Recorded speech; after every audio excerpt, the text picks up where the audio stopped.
RTP 965 e Infograma.net presentan Íntimo Interés con Don Ramón Sonnenholzner. Una exploración a la naturaleza humana. Nuestra invitada es Jessica Zambrano Alvarado, periodista por la Universidad Católica de Guayaquil y máster por la Universidad Casagrande. Actualmente es docente de la Escuela de Literatura en la Universidad de las Artes, cofundadora y editora de Indómita Media, y también colaboradora en diversas publicaciones culturales. Sus intereses abarcan la narrativa de las artes, el medio ambiente, el feminismo y el ciclismo.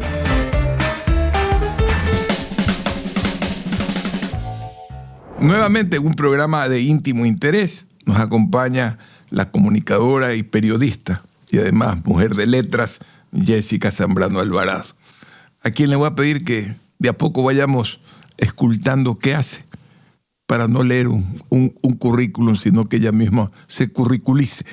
Bienvenida. ¿Cómo es su vida? ¿A qué se dedica? Bueno, muchísimas gracias por la invitación. Gracias, don Ramón. Mi vida es hacer muchas cosas al mismo tiempo y, como siempre, estar pensando en cómo se conecta lo uno con lo otro, ¿no? Entonces, por ejemplo, si hoy pensamos en la violencia en Guayaquil, me gusta pensar también qué no estamos contando de esa violencia en Guayaquil, ¿no? Entonces, además soy ciclista, me gusta la literatura, he trabajado en distintos medios de comunicación, fundé uno que se llama Indómita Media, con una amiga y colega que se llama Talie Ponce. Y bueno, siempre estoy buscando como realmente también pensar qué investigaciones me mueven. ¿Quién la mueve? Yo creo que a mí me mueve como pensar en qué temas se están contando en el día a día y no se están contando bien. O hay algo detrás de eso que se está diciendo y hay unas posibilidades de contarlo mejor. O también me interesa también qué lenguaje se usa para contar eso, qué otras realidades quedaron fuera de esa noticia y por qué estamos viendo lo que vemos. Una pregunta que es el motivo fundamental de esta exploración conjuntamente con usted. Revelar la verdad ¿siempre tiene un costo ético justificado? Bueno, yo creo que el costo ético es yo creo que por ética hay una necesidad de revelar una verdad. Y yo creo que en esa búsqueda, en el proceso de esa búsqueda, porque la verdad no se revela de manera inmediata siempre, ¿no? Entonces hay un proceso en el que uno va trabajando, va indagando, se va haciendo preguntas y allí uno entiende qué tan ético es seguir en ese lugar y revelarlo y en qué medida se convierte eso en una necesidad que ocupa la vida, ¿no? Que no es solamente como pensar, voy a trabajar este tema porque quiero que estos corruptos caigan o que estas personas que están contando mal esta historia, como contradecirlos, sino también pensar en que hay unas realidades dentro de esas historias que están siendo afectadas. ¿Alguna vez usted ha contado mal una historia involuntariamente? Yo creo que he contado mal una historia generando expectativas sobre algo que no pasó. Ya, por ejemplo, me pasó que un escritor ecuatoriano dijo que estaba vendiendo que fue esto cuando yo trabajaba en Diario El Telégrafo, que estaba vendiendo sus obras a Netflix. Entonces ya las estaban produciendo, pero luego vino la pandemia. Entonces lo que yo escribí se convirtió en un fake news, porque nunca terminó pasando. Siempre, sí pongo ¿Pero había ese verdad ejemplo. o era una fake news realmente? Yo creo que estaba trabajando con una productora, pero después descubrí que a Netflix, por ejemplo, no le interesan tanto no le interesan tanto esas noticias, pero tal vez eso es como algo muy superfluo. Tal vez también pensando en cada historia de investigación a la que le he dedicado mucho tiempo, siempre hay una forma de contarla mejor. Entonces, no sé, creo que uno siempre está un poco insatisfecho con el trabajo, se queda como dudando, ¿hay más? Esa duda de no haberla contado mejor le ha afectado después de ver de lo que usted, el producto ya producido y circulando, le ha pasado que que esa historia la podía haber contado mejor?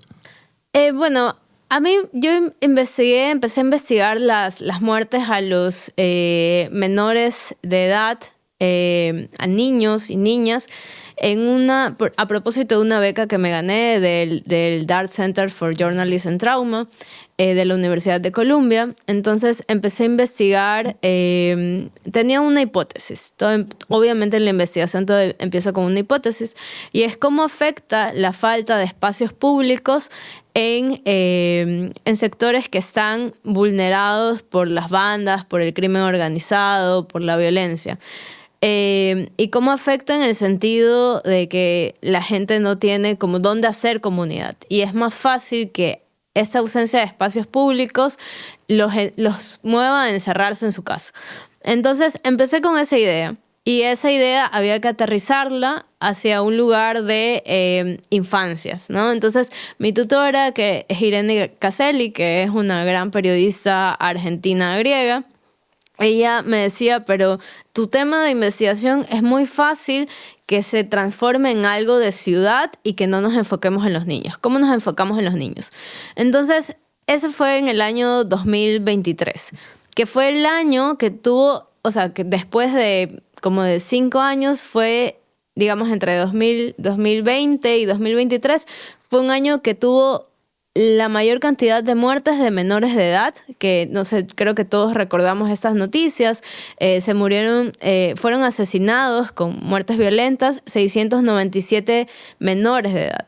Entonces, cuando yo empecé a pensar qué pasaba en el espacio público, en zonas que están tomadas por el crimen organizado, empecé a bajarme todos los meses la data abierta, de datos abiertos del Ministerio del Interior, y todos los meses veía las cifras, y la primera vez que vi el Excel dije, eso no puede estar pasando, eso no puede ser real. Se están muriendo demasiados niños, y me lo guardé. Me lo guardé porque dije, bueno, esto lo estoy investigando, voy a ir a estos lugares en los que he planteado mi investigación, que son, en este caso era Sociovivienda y el Guasmo Sur. Entonces, después empezó a salir en las noticias que han muerto la mayor cantidad de niños que en los últimos 5 años, en solo un año, habían muerto muchos más niños. Y lo que empecé a ver es que los medios empezaban a contar esta historia metiendo a todos los adolescentes, infantes en una sola, digamos, en un solo saco, ¿no? Entonces decían menores de edad, que es de 0 a 18 años. Entonces todos sabemos que no es lo mismo tener de 0 a 5 años que tener de 5 a 13 y que tener de 13 a 17 años, ¿no? Entonces, mi preocupación eran los niños de 0 a 5 años porque yo estaba trabajando en primera infancia.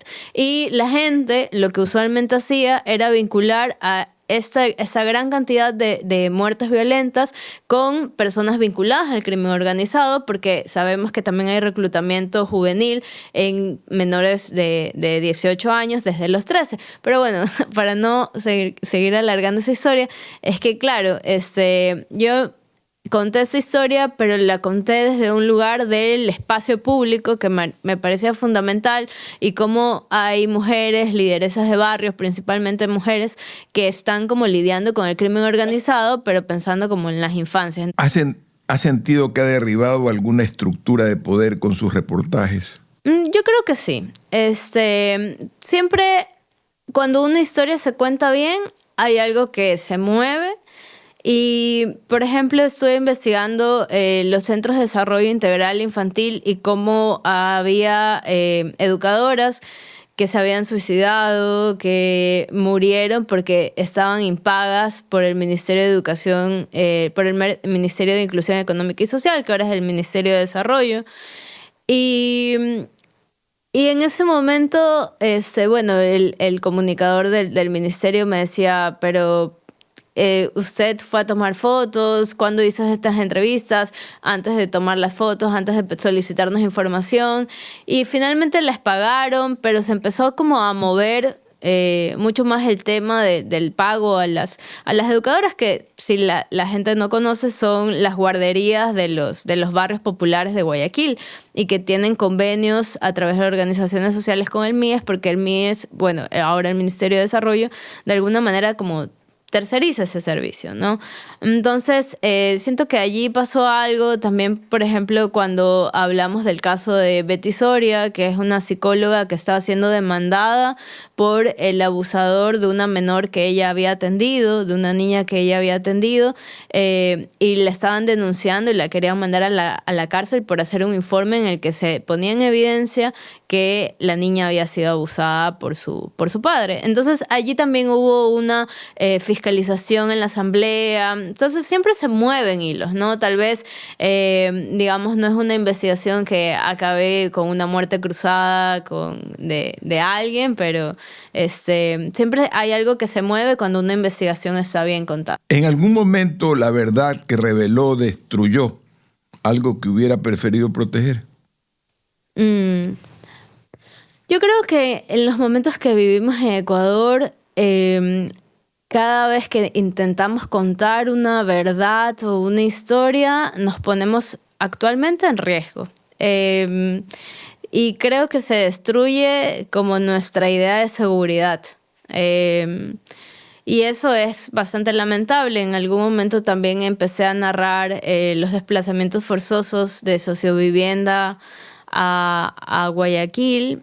Y, o sea, a la isla Trinitaria en Guayaquil, y me dio miedo salir al día siguiente de mi casa, ¿no? Después de publicar la noticia, porque se nombraban a las bandas, y en ese momento las organizaciones sociales con las que había trabajado esta investigación, o sea, como entrevistados, como fuentes, me pidieron borrar el nombre de las bandas, porque sentían que eso exponía mucho más, a pesar de que ya lo decía la policía, ya lo decía como las fuentes oficiales, ya había digamos, una enunciación explícita de la comunidad, y eso como que las bandas no se lo permiten a los ciudadanos.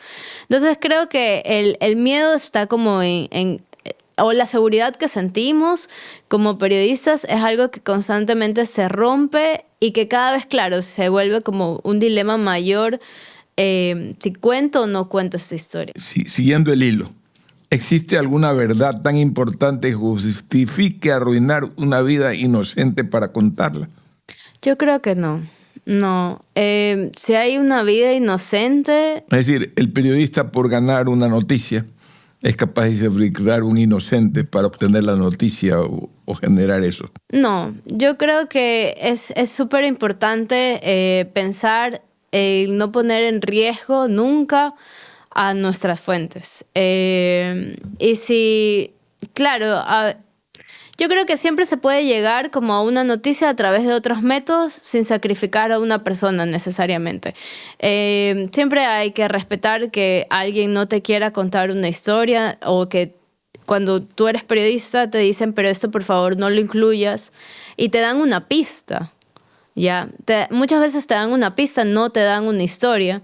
Y cuando te dan esa pista, tú puedes llegar a una gran historia a través de otras voces, no necesariamente sacrificando a esa persona que te contó eso, ¿no? Entonces, yo creo que en ese sentido sí es importante, sobre todo, proteger a las fuentes, tal vez pensar qué tanto quiero exponer algo, si le va a costar la vida a una persona. Yo creo que, y peor si, o sea, claro, o sea, y no hay vidas que valgan más que otras. O sea, no es que mi vida como periodista valga más. Pero la puede exponer al generar una investigación fuerte y generar una muerte. Un suicidio o algo por el estilo. Pero cambiando de pregunta, oyendo otra, ¿ha guardado alguna vez una grabación, un documento, un testimonio o un cajón sin publicar? Sí. Sí. Sí, ¿Por qué razón? Hay muchas investigaciones que se quedan guardadas, o yo tal vez no pensaría que se quedan guardadas, sino que se quedan como en proceso, esperando un momento, como reposando. Porque si una investigación digamos que tiene que ver con tráfico de influencias, con crímenes, incluso contra líderes medioambientales que se enfrentan como David contra Goliat. Creo que siempre se puede contar y tal vez están reposando allí, esperando un momento en el que le dediquemos nuestra mejor versión, nuestra mejor calidad de tiempo para hacerlas. Y bueno, a mí me pasó que en algún momento empecé a investigar temas vinculados a las comunidades del Golfo de Guayaquil y cómo protegen al manglar. Y bueno, esta investigación se quedó allí porque me enfermé y sucedieron un montón de cosas que al final no se pudo terminar de editar. El ministerio que me tenía que enviar preguntas que sirvieran para contrastar mi información nunca llegaron tarde, o sea, sí llegaron, pero llegó tarde esa información, entonces eso todavía está ahí guardado. Hablando de lo que está guardado, ¿alguna fuente que confió en usted le dio información explosiva y luego sufrió consecuencias que no imaginaba? Yo creo que no. O sea, siempre me intento mantener como muy cercana a mis fuentes para saber cómo recibieron la publicación de una noticia, qué pasó. Me pasó tal vez... Bueno, o sea, no creo que haya alguien explotado después de una investigación y haya recibido como consecuencias. Creo que todas las personas que he entrevistado todavía y que han sido mis fuentes están vivas. El tema era si alguna fuente que confió en usted le dio información explosiva y luego sufrió consecuencias que no imaginaba. Esa era la pregunta. No que explotaba. No ha tenido todavía esa experticia. Seguramente le llegará en los próximos años, porque así es el recorrido de un periodista. ¿Seguirá contando las mismas historias? ¿Tiene algún nuevo, como dirían ahora que se usa el anglicismo, do you have a new business plan? ¿Tiene usted un nuevo business, una nueva visión o un nuevo plan de comunicación? ¿Cómo va su vida en ese sentido? Sí, hay muchas, digamos, historias que se quedan tal vez allí reposando, como decía, y creo que uno siempre quiere insistir en esas historias, en contarlas. Pero ahora sí que estoy un poco tal vez preocupada y creo que es algo que siempre ha estado como en mi línea de investigación, que es cómo vincular temas de investigación vinculados con la corrupción, el crimen, pero tratando de trazarlos también desde el medio ambiente. Creo que en Guayas y en toda la costa del Pacífico, en general, no hemos tratado tal vez o con la suficiente magnitud cómo se vinculan o cómo se pueden contar estas historias que impactan al medio ambiente y que también ahora están relacionadas con el crimen organizado, con el tráfico de influencias. Entonces quiero abrirme un poco más de tiempo para esa línea de investigación. ¿Hay alguna historia que no volvería a tocar? ¿Y seguirá contando las mismas historias o tiene otro destino? ¿Alguna historia que no volvería a tocar? Sí, no, la pregunta es, ¿hay alguna historia que no volvería a tocar? Sí, hay algunas. Yo creo que ya, o sea, como que tuvieron su camino pero siempre creo que las investigaciones, y creo que es nuestra obligación como darle continuidad a las investigaciones que hacemos, ¿no? Porque nunca queda nada dicho por completo. O sea, siempre hay como una posibilidad de convertirlo en una serie de Netflix. Sí. ¿Qué de sus investigaciones las transformaría en una serie de Netflix? ¿Ah? ¿Cuál investigación tendría patente corso para entrar al mundo de la cinematografía? Yo creo que de las que están publicadas, una, pero no lo voy a revelar porque quiero que salga en Netflix. ¿Ah? Y tiene el productor para llegar al Netflix. No, tal vez Cuidado, le pasa HBO, como el... claro, tal vez me convierto en una fake news yo misma, pero no.